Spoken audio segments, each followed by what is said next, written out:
भिलवाड़ा शहर के कोतवाली थाना इलाके में पुलिस की बड़ी लापरवाही आई सामने। कांग्रेसी नेता के घर हुई फायरिंग। भिलवाड़ा शहर के कोतवाली थाना इलाके में पुलिस की बड़ी लापरवाही सामने आई। जमीन विवाद के चलते कांग्रेस की पूर्व अध्यक्ष पुष्पा सुराणा के घर पर बदमाशों ने फायरिंग कर दी। बताया जा रहा है कि उनके घर पर लंबे समय से दूध सप्लाई करने वाला बालू जाट गत दिनों उन्हें एक दानथल में जमीन दिखाई। उन्होंने उस जमीन का सौदा किया। आज जब परिवार के लोग नफ्ती करने वहां पर गए तो उसने घर पर आकर बात करने की बात कही, जिस पर वह 4 बदमाशों के साथ घर पर आया और दोपहर में करीब 3 बजे उसने घर पर फायरिंग की घटना को अंजाम दिया। सूचना के बाद भी कई घंटे कोतवाली थाना पुलिस मौके पर नहीं पहुंची। इसको लेकर लोगों में रोष भी नजर आया। मौके पर पहुंची पुलिस ने मामले में एफएसएल टीम की मदद से आरोपियों के खिलाफ साक्ष्य जुटाकर आरोपियों की तलाश शुरू कर दी है। घटना शास्त्री नगर कॉलोनी के नीलकंठ इलाके की है, जो कि बुधवार को दोपहर 3 बजे अंजाम दी गई है। पुलिस फिलहाल मामले की जांच कर रही है।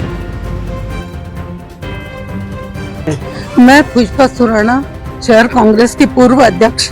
आज मेरे बेटे पर बाल बच गए। हम दोनों पति पत्नी पे बहुत भयंकर गोली लग जाती, समझिए भगवान की दया से हम बच गए।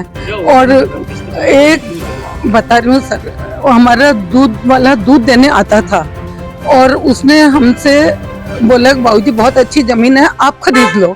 तो बाबूजी ने कहा ठीक है, खरीद ली। उन्होंने खरीदने के बाद में बाबूजी आज नफ्ती कराने गए। उस नफ्ती को उसको पता लग गया, तो जैसे वो आया तो उसको मालूम तो था ही, हमने सारी बात जानकारी करा दी उसको। नफ्ती कराने के बाद में उसने कहा बाबूजी मैं आपसे मिलना चाहता हूँ। इन्होंने कहा तुम आ जाओ घर पे, अभी हमारे पास कुछ लिखा पढ़ी के कागज नहीं है, तुम आ जाओ, अपन बैठ के बात कर लेंगे। ठीक है। वो जैसे ही आया सर, हम अंदर जैसे ही आके सोफे पे बैठा, एक लड़के को लेके आ गया। हमें कुछ पता नहीं, हम अंदर कमरे में बैठे थे और जैसे ही वो लड़का आया तो मेरी छोटी वाली बहू ने बोला मम्मी ये कौन है, आप जाओ पापा के साथ, पापा अकेले बैठे हैं। मैंने कहा ठीक है मैं जा रही हूँ बेटा। मैं जैसे ही अंदर गई तो एक दूसरा आदमी एक पिस्तौल उसके ऐसा हाथ में देखा मैंने, पिस्तौल का वो नाल होती ना ऐसी गोली आगे से, वो देखी तो मैंने कहा बात देख लेंगे, देखते हैं बात करें। जैसे ही उसने वो अंदर नहीं, बाद में आया 4 जने और पहले आके बैठे होंगे, पर मेरे सामने वो अकेला बालू और उसका साथ में दोस्त आया। उसके बाद में 2 जने और आ गए, 4 जने आए। तो मेरी बहू ने बोला कि मम्मी आप तुरंत जाओ, पापा अकेले ही है, कुछ भी कर सकता है, ये लोग पता नहीं चल रहा। जैसे ही वो मैं अंदर पहुंची और एकदम इन्होंने, मैंने कहा तुम कौन हो भाई, तुम बाहर जाओ, बाबूजी बात कर रहे हैं हमारे दूध वाले से, तुम्हारा कोई लेना देना ही नहीं है। तो बोले आप इतना जोर से क्यों बोल रहे हो, आप प्रेम से बोलो। तो मैंने कहा मैं प्रेम से ही बोल रही हूँ, मेरी आवाज ही ऐसी है, लेकिन तुम ऐसे करो, तुम चले जाओ बाहर। वो ठस से मस नहीं हुआ सर, और ऐसे सोफे पे कुर्सी पे आराम से बैठ गया, हाथ उसका जेब में ही था। और जैसे मैंने कहा तुम उठो और बाहर जाओ, उठो तुरंत उठो और बाहर जाओ, हम हमारे दूध वाले से बात कर रहे हैं। पर वो नहीं माना सर, और वो खड़ा हो गया और बोले आप मेरे से प्रेम से बात कर रही है।